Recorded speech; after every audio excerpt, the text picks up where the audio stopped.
have with me India's Finance Minister Nirmala Sitharaman in a first media interaction to a private channel. Nirmala ji, thank you so much for giving us this exclusive interview. Once again, the first to Network 18. I would like to begin my first question, and I'd like to frame it in the context of the last 3 years. In the September of 2019, you did a deep corporate tax cut, setting the agenda for growth, if I may. The same year, you delivered a growth-oriented budget. You repeated a very good growth-oriented budget even last year. This year, everyone was expecting you to deliver a populist budget ahead of the 5 states going into election. What was going on in your mind this year when you were framing this budget? Thanks for giving me this opportunity to explain a bit more about the budget. I think in the mind of the Prime Minister, there was never this doubt that this budget, drawing from certain policy prescriptions that we had laid out in the last, for an economy which is coming out of the pandemic and showing very good positive revival signs, we should unhesitatingly give more help and stimulus that is required so that the revival is sustainable and the revival is strong. And therefore, there was no doubt in our minds from the very initial stages of working on this budget that public investment in infrastructure, that is the capital expenditure for the government, should be kept up. Even last year, we had given a good solid increase in the capital expenditure of the government between 2021 and 21-22. Now this year, therefore, we wanted to continue that momentum and also take as much as it is required to help the states to also move forward with their infrastructure spending. So from the beginning, I think the clarity in the mind of the Prime Minister was growth. Growth has to be ensured, growth has to be sustained, and we have to lead it, because only by public expenditure on infrastructure building, we believe that the virtuous cycle will happen, and also there will be a crowding in effect for the private investments to come in. So there was never a doubt other than this. The elections were not weighing on your mind? No, actually we thought if the economy does well and if growth has attained that kind of a momentum, the multiplier effect, which because when you spend on infrastructure and when you do capital expenditure, for every rupee that you spend, approximately 2.95 is what you would get as a multiplier, as opposed to when you are giving money through revenue expenditure, you get less than 1 rupee for every rupee that you spend, something in the range of 0.95 or something. And therefore, we thought it was important to have maximum multiplier effect, and that would have enough ripple in the economy, whereby the well-being of the citizens will be attended to. So if that is happening, why would any other consideration come in, even with the elections on? Elections come and go, but the economy, particularly at this time, at this juncture, requires that strong support. Nirmala ji, if you look at India, it is one of the bright spots in the global economy. That's Today, right. Our economy is expected to grow at 8.5% next year. The same number for China is 4.8%, Brazil 1.6%, Indonesia 5.6%. Do you think that an 8% plus kind of growth is sustainable over the next few years? If things go the way they are going now, in that gradually all sectors come up and are on their toes. And why do I say this? I recognize that even now the hospitality and contact intensive sectors are still requiring support, and that's been provided for in the budget. So, our understanding is if even those sectors revive as much as they would like to, and with support from government and with support from the systems, banking and others, yes, that is achievable. You know, this time one big headline of your budget has been this big capex boost. You also referred to it just a little while ago. Allocation of 7.5 lakh crore. Right. You know, that's a big number, up 35% from last year. Do you think that this will fire up private investments? If that happens, you know, it could change the face of the economy. Are you confident of that? I'm hopeful of that, because you see, I'm looking at it from slightly different stages and also environments.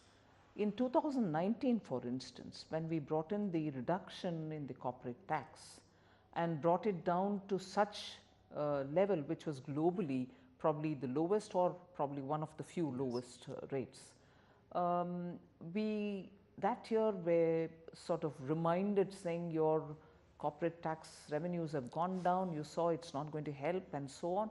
But we had this great faith, and Prime Minister's interaction with the industry also was very reassuring, because people felt that that was a very positive, constructive steps. And what did it do? Actually, many of the industries, many of the big companies who actually generate wealth and create also jobs, so you saw them per media reports leveraging it, probably cleaning up their debts and so on. But that providentially has come of help during the pandemic time, that today you find many of them moving into areas of expanding their capacity. Mergers are happening, acquisitions are happening. You see that companies are out there to be able to expand their capacities, looking at the buoyant Indian market. And also exports are growing, which means export potential is also there for private sector investments to see the opportunity available, and expansion and also newer capacities are definitely going to come in. The last point on that is you also see, in spite of all the naysayers, FDI into this country, in spite of all the speculation about other central banking authorities taking different call, whether it is the Fed or anywhere else, FDIs are still coming into this country in a big way. They are not FPIs. Yes. FDIs come in to be invested in, to be on the boards of companies and then take a call. And therefore, I think companies now are happy to be partnering with a lot of FDIs which are coming in, and increasing their manufacturing capacities, servicing capacities, not just to serve Indian market, but also be able to access global markets. And our PLI scheme also indicates that. Yes. You know, Nirmala ji, if you look at the actual spending from capex allocation so far in the first 8 months of this year, it is at 50% of the allocation of 5.5 lakh crore. Now you increase that to 7.5 lakh crore next year. How confident are you that the spending will keep pace with the allocation? First of all, this year has been, yes, we had made an allocation till December, you are right, 65 to 68% has been utilized by the departments for spending on public infrastructure. But after the budget was announced, let's not forget that we had Omicron, the second wave, not even Omicron, second wave in April. And although we came out of it, thank God for that, although we came out of it quickly, it also staggered that first quarter's expenditure into the second, into the third, and so on. So reaching 68 in spite of the first quarter April going in, April and a bit of May going in because of the second wave and the psychological imprint it left on people, for us to catch up with the intended public expenditure did have a lag effect. So I would think that shouldn't be the case this coming year. now that Omicron also is showing signs of withdrawing. I don't want to say it's gone away, we'll have to be careful, but still. Nirmala ji, you've addressed the supply side of the issue.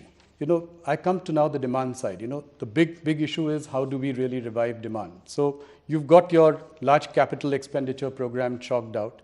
Could you have considered cutting taxes to put more money into the hands of the consumer? There are ways in which demand creation can happen. In our country, where the taxpayers' number and also the taxpayers' profile is seen, then you also realize that it is possible to provide stability in tax regime, predictability in tax regime, and that I would think is a very important factor at a time like this. You don't want to bring in elements of uncertainty, and as a result of which some sections feeling, oh, all right, I've got some relief, but some other sections feeling that hadn't come to us. And probably this would have a bearing on many others. Any exemption given is also just not for those who desperately need it, but by law would be applicable for others who probably don't need it so much, but because the system and the framing is such that it will benefit everybody. Yes. So that is one point. And second, if you're looking at tax stability, if you're looking at predictability and making sure that you have not increased anybody's burden, you're at least making sure that people who have planned their monies can be sure that that is remaining unaffected. Right. So we in this budget placed a lot of emphasis on stability and predictability. I'm no cricket watcher, but I would definitely say this from my outsider's understanding. Particularly in a T20 match, it will be the opening batsman can have the liberty to smash hit and do a lot of good sort of risk-taking batting, and probably the end overs the fellows would have to catch up doing as much as they can because they'll have to meet the target and the gap which has to be filled. But there is a sweat toil happening which is in between the two. Yeah. You can probably take that situation. I must say your cricket understanding is quite decent. Thank you. No, I think predictability, stability, I would even say continuity. I think that's been the hallmark of your last three budgets, as I have closely seen it. Right. Let me come to something that is a niggling issue, a global headache in some senses, inflation. Look at the US, for instance. Our consumer inflation has obviously stayed in the 4 to 6% range. But if that were to really go up in the coming years, do you think that could throw some kind of a spanner in the works? I think globally all economies are worried about inflation. And that's not to say, okay, so what? Does it affect your planning or not? It does affect my planning. I'm only trying to say this inflation, particularly because of certain global factors of metals being very highly priced, energy, at least the fossil fuel being very expensive, the production being cut down, the cartel or cartelization of those who are fixing the prices, or all that is having a bearing on all over the world and certainly on us as well. Yes. And we also have realized that we are at a stage where we are making a transition towards climate friendly steps, yes, moving out of fossil fuel, and at this time we probably even, like many countries, want to look at gas coming in, natural gas coming in to replace many of what was dependent on fossil fuel. But at this time, with international natural gas price also going up, you're facing a situation where you're planning for something at a transitional stage, and that also is now going to be dearer. And as a result, your planning is also getting adjusted as we go along to look at giving more incentives for electric vehicles and so on. So the long and short of it is, yes, we are conscious of inflation. The global price going up on essential goods, particularly those which are important for industry. And within India, essential goods, for instance, are pulses and are edible oils, both of which still depend on a lot of imports. Our capacities are still not growing in oilseed production. We are not producing enough pulses for this country as much as we consume. So we will have to get them from outside.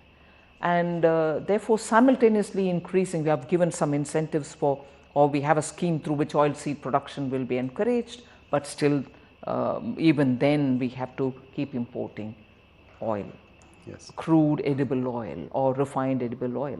And the countries which do export this do understand that India is a very big consumer.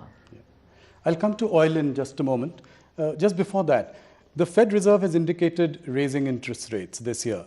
The US Fed Reserve's balance sheet is also likely to shrink as a part of quantitative tightening. All this will dramatically impact, sharply reduce global liquidity. What will be the impact on the Indian economy and our markets?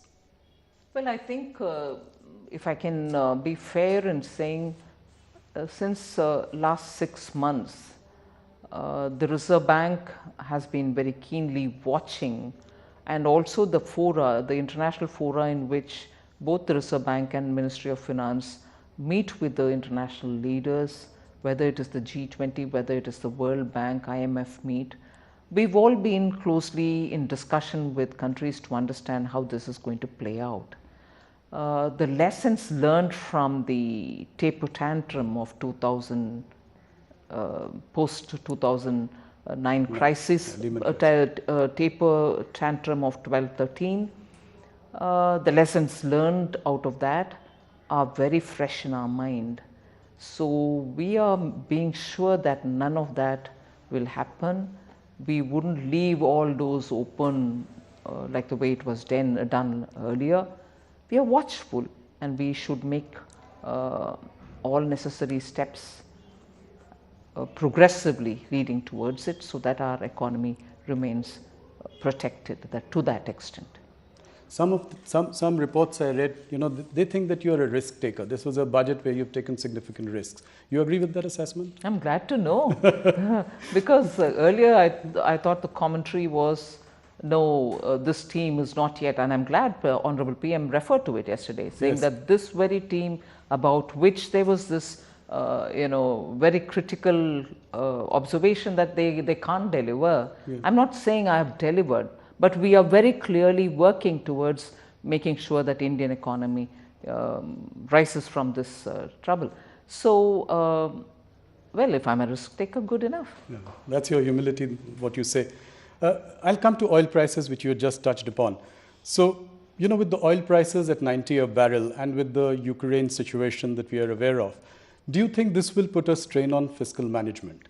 And if I take the question forward, what is your 3 to 5 year roadmap on fiscal consolidation?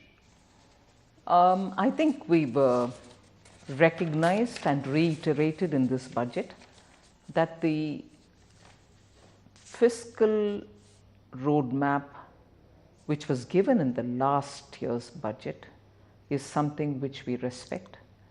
And in spite of this year being again a challenge for our consolidation measures, because the focus being on growth, we had to do this kind of spending and this kind of borrowing, but still we've kept it fairly aligned with what we have given last year. Yes. And we continue to commit ourselves for that kind of the glide path that we've given in the last budget.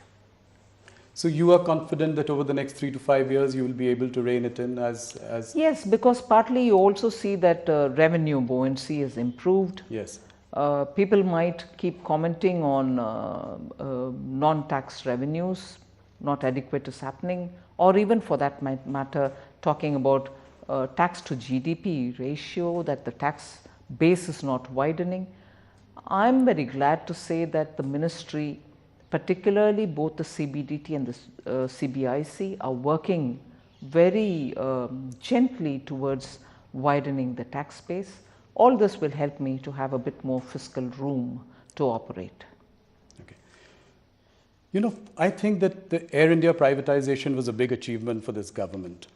I think Neelachal Ispat has also finally found a buyer, you know. But of course, ye dil mange more. You know, so what exactly are you planning to do with BPCL? Are you hopeful that it will get done this year, in the next year? And what about others like the Shipping Corporation of India and BEML? As I said, in this budget, if you would have noticed, since right up front I've said that I'm underlining the continuity of messages and policy prescriptions mentioned in the last budget. I continue with that. So I actually don't think it's necessary for me to list out everything that I listed out last time, but my commitment to it continues. Air India was a particularly complex subject, and in that too, to keep the transparency at every stage, to be completely compliant in terms of all the diligences that had to be done. It took quite a lot of working together with a lot of people, and that's how it should be, because we are accountable. And therefore, what I would suggest is my commitment remains, it continues, and I shall take things forward even on that account. If I may just ask you a little bit about the LIC IPO. What exactly is the status of that? It's going fine. It will happen. Okay. And this year, do you know? I think the schedule is, yes, it should happen this year itself. And how much are you planning to divest, and what is the valuation? Some benchmark? We'll announce it at a time. Okay, but it will happen this year, and the money will come in this year. Yes. Okay, that's great news. Having said all this, I think with Air India privatization happening, LIC, as you've just pointed out, the one thing I want to ask the finance minister is, why is your disinvestment target so low? You know, just 65,000 crore for next year. You know, that you could probably get, you know, a chunk of it could come just from BPCL. I fully understand. Like the many other things about the budget, there was a time when people said, why is your disinvestment target so high? It's unrealistic. And you're right in asking me, why is it so low? It's a question of, I suppose, recognizing disinvestment will have to happen with all the process, and also the question of timing your disinvestment. I've also been asked why during the COVID, stock market has been performing very well. This is the best time, you should have done it. It could be, but it's not just the stock market which decides on a public asset to be disinvested. There are so many other factors. Yes. I have to take everybody on board and move. So certainly these are things which, to be accountable, we mention it in the budget. To be accountable at every point in time, we have to answer questions of the media about it. But it also involves a lot of working together and taking a lot of people together and moving forward. So naturally, it does consume time. No, in many ways, you know, there have been many budgets in the past that I have been tracking. Always the disinvestment figure is a fancy number, and, you know, you don't end up achieving it. So in that sense, of course, a conservative number is always good. Yeah. But I thought, since, you know, you had such successes behind you, you know, it looked like, but I suppose, you know, it's better to be conservative from your point of view.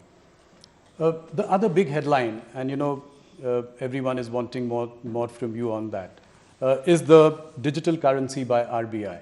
When is it likely to happen? Some details that you could share at this point? When is it likely to happen is something which I can only answer by saying one word: sooner rather than later. Because once it goes through the parliament, I've just placed it there, it has to get cleared, and post that the RBI will move forward to take the cabinet approval and then go ahead with issuing the digital rupee, I suppose. So it should happen sooner. And it will have a new name, different name? Well, we don't know yet. Oh. That's some call which subsequently the cabinet has to take up. Okay. Finance Minister, one more thing that is, you know, the economists are talking about. You know, they feel that you have underestimated your tax revenue for the next year. And why? I think it also stems from the fact that even in FY 2022, you revised it from 15.45 lakh crore to about 17.65 lakh crore. So do you think that there is a merit in this argument that the tax collections actually could be, tax revenue could be actually much more next year, and there is an underestimation of some More than merit, I would hope for it. Yeah. I would hope for it, but because it's a matter of hope, I can't really already guess it in advance and put it as I'm sure about it. It can't be sure. I can't be sure about it. I hope, and the indicators show that yes, there is room for it to be revised, but I'll hold my guard on it. You'd rather err on the side of sort of caution and Absolutely. conservatism. I think finance is an area where being conservative is not wrong. Right. I think being conservative, not too much, but being conservative is also being responsible. Yes. You know, what I could pick up from the Secretary's conversations on television last night, is it some kind of a cushion to cut fuel excise in the coming days with oil at $90 a barrel? Is that something weighing on your mind? I don't know whether if it is oil, meaning fuel. There are always elements of surprises through a year when you're dealing with the country's finances. Look at the past year. One of the big surprises, or one of the big thing on which we didn't want the end consumer, who were the farmers in this case, Yes. to be affected. You saw the way in which the urea prices went up. Went up unbelievably high, and we are an import dependent country, particularly when you wanted some of these very important urea matters, some of the phosphates and so on. You had to import them at that price, but that price couldn't be shifted to the farmer. End of the day, the farmer shouldn't be burdened by it, and therefore not only you're importing it at a higher price, but you're also making sure that price is upon you rather than upon the farmer. Is that something which we could have expected? Is that something which yes, to an extent we watch futures, we see the developments, but still after a point. Yeah, there are imponderables. And petrol and being diesel, ready for such contingency. Yeah, and petrol and diesel are one such imponderable. I mean, you don't always want to pass on the price rise burden to the consumer. As much as possible we try to Yes. hold. But petrol and diesel, not so much diesel, petrol for instance, the crude coming in and petrol getting refined and all that is now in the hands of the oil marketing companies. Government doesn't do much about it unless it has to come in to say, all right, I subsidize it, you take it and then reduce the price at the pump. Whereas the fertilizer, for instance, government imports it. Yeah. You just touched upon the farm laws in the last question. What is the big lesson in dealing with this reform? It was a great reform, farm laws, but your government had to backtrack on it. What are some of the lessons that you've learned, considering that you were doing so many reforms in the last 3 years? Well, more than lesson, I would think it was very gracious of the Prime Minister to say, well, if there is some section which is not convinced, in spite of it having passed through the Parliament. Yes. And it's a different story that there can be people telling me that in Rajya Sabha there was chaos and there was noise and everything else. But honestly, the minister stood up to answer. He gave his answer. He gave his answer in the Lok Sabha as well. And after that, the minister was ready to receive any number of delegations, any number of times. Which he did as well. But it was good that the Prime Minister took a call. And therefore, it's something which all of us remember when we talk about reforms. Okay. The one market probably that sulked a little bit yesterday was the bond market. The bond yield sort of jumped 15 basis points, indicating that the borrowing costs are really going up. Is it a concern? Is there a concern around borrowings, larger borrowings? Do you feel that that is at all a cause for concern? But I don't know if, to the extent that we have said it, is there an option? To an extent, the government can also pool from the small savings and, make up for somewhat your borrowing requirements, but the rest will have to be obtained from the market. But in that, we, through the year, keep announcing a half-yearly calendar, and within that keep adjusting whether we really need to reach that much or can we be lesser than that. So it's for us to be careful about when we go out there, issue a calendar, but when we go out there and take it. So the concern will have to be the cost of borrowing. We'll have to keep in mind if it's going to be too expensive, but time it in such a way. And have you been conservative on your disinvestment target? Do you think if you overshoot there, you would probably be able to cover up? That, and also I still think there's room for improvement in tax revenues to improve. Okay. So you're hopeful that that would Yes, that look be at even the more January GST collection. Yes, yes. So you could be more buoyant there as well. Yes. A question that has been asked, but I will also try and just put it a little differently. Will you table a bill on cryptocurrencies in this session? And, is there a hint, in your announcement yesterday of a 30% tax on gains from transfer of virtual digital assets, that, cryptocurrency would be acceptable? I mean, would you like to elaborate? Even the Prime Minister had said that, cryptocurrency should be used to empower democracy, not undermine it. So what are your views on that? See, from after the tabling of the budget in the Parliament, I'm trying to draw this distinction between privately generated crypto assets, loosely said assets, and what can be a digital currency.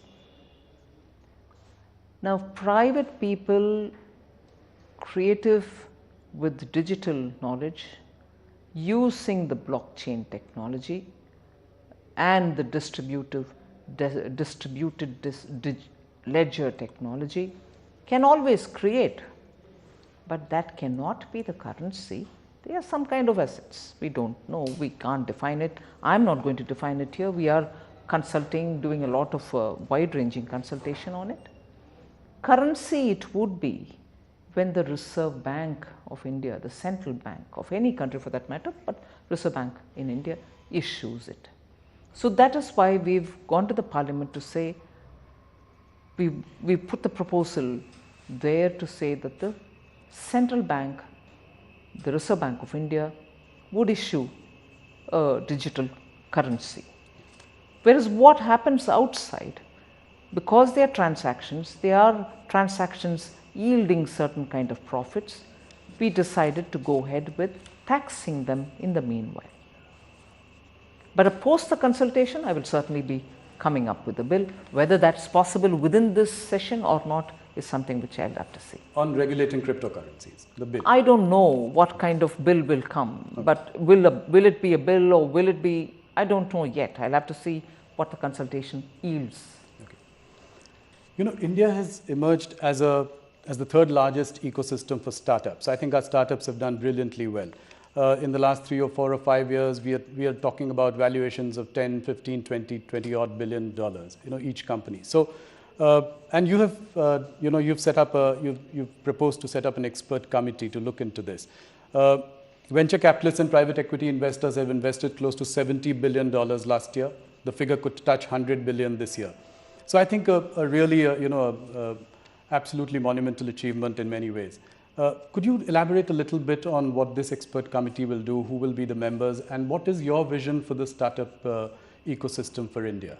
Well, in specifically 2 different consultations, one with the Honorable Prime Minister and one with me, the private equity people in India and the venture capitalists did suggest that there are quite a few things on which they expect the role of the government to be a facilitator and also we saw the potential in their presentation, and also very clearly they've shown it in the way, like the way you said it.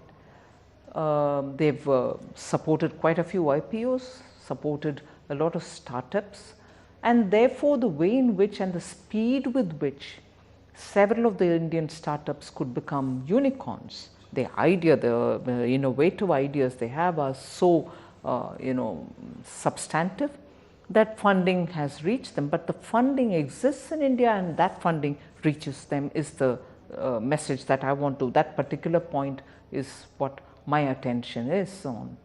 And therefore, when that capacity exists in India to fund, to be able to be professional enough to look at those innovative ideas for which they are willing to invest in, the discussions between them and the Prime Minister, when they met me, clearly proved that we need a lot more looking into the details, the granular details, which will make for a good sound understanding, and also ways in which we can come up with a policy which will be supportive.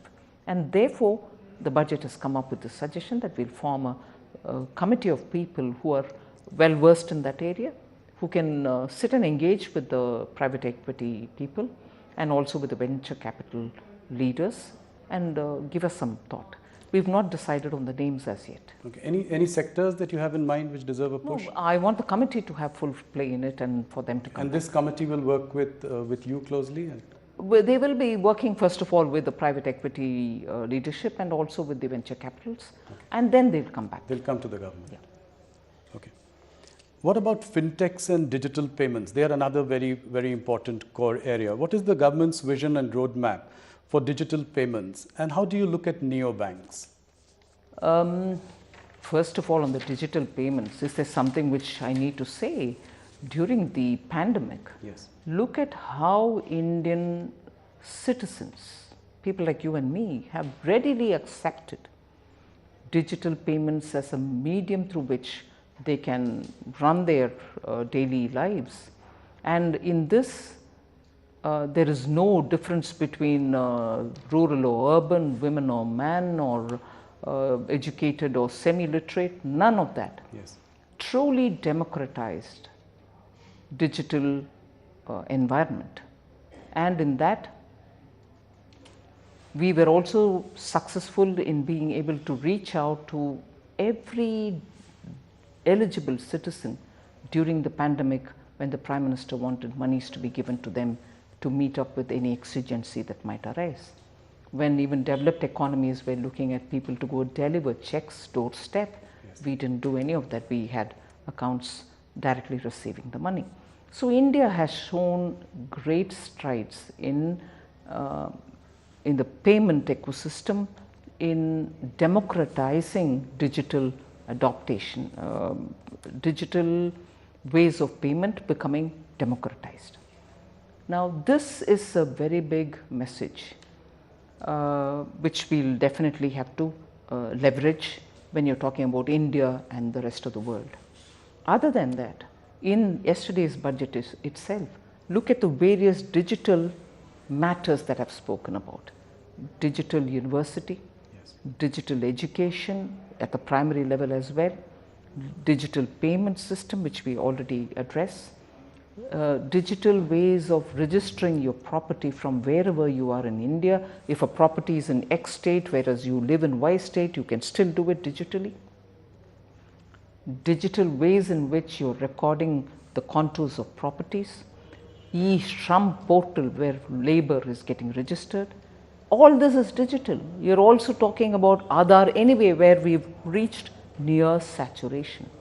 Now the idea is to make sure that all these digital platforms talk to one another.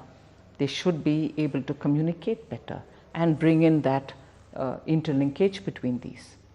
Now eventually, in the next 15-20 years, globally, your digital stack will have to be able to communicate with the digital stack of the rest of the world. So the India stack, as it gets built up, should also at various layers and levels be able to communicate with their compatriots from elsewhere. Sure. So the technology honing or sharpening and matching up to be able to communicate is the next level, and India's sure-footed on that. It's actually showing the leadership. Now with this kind of an achievement, you're already at the high table of determining global policy on this. And when you're determining global policy, you're able to be the leader to show that how things have to be executed and the interests that you have to have protected in India for several of these patents, for several of these things which has now brought in common good, should also be shareable with the rest of the world. So the plan would be for the next 25 years for us to have that, lever. Finance Minister, Prime Minister Modi spoke about making India a $5 trillion economy by 2024-25. That was, of course, an announcement pre-pandemic. What is your assessment, and by when do you think we can get there? Well, I understand the pandemic has brought in a bit of a, drag. But this morning's PM speech also has brought in that comparison in a way. 7-8 years ago, what was India? Where was our GDP? Where was our FDI? Where was our foreign exchange reserve? Where was our level of, investments? In each one of these scores, on each one of these heads, we are at least 2.5 times better than what it was 7-8 years ago, despite the pandemic. 2.3 trillion today. So obviously, from now, if your consistent, predictable policies are in place, and therefore with consistency, you give the message to the economy, you're not going to be too disruptive in terms of taxation, in terms of policies which will hinder people, you're sure to reach the target. So within the same time frame, or could there be a delay of? Well, I would like it to be in the same time frame, but of course the pandemic and its impact is not something which I can hide or anyone will fail to recognize. Yeah. The former Finance Minister P. Chidambaram says that your budget speech was the most capitalist budget speech ever he's heard. You take that as a compliment? Well, for a person who otherwise, and the party to which he belongs, otherwise claims that 1991 opened up the world to India and India to the world, globalization was brought in, and that was the way in which Congress party always wants all of us to remember that we were the ones who opened socialist India to the world. For them to say this was the capitalist speech, obviously it will certainly be a certificate. Yeah. And considering that in 1997 his budget was the dream budget. And it is the author of that budget who says this is the most capitalist. Finance Minister, thank you so much for your time. Thanks for this lovely conversation. Thank you for the first interview today to any television channel. We hope to keep the conversation going. All the best. Thank you. Thank you very much for giving me this opportunity.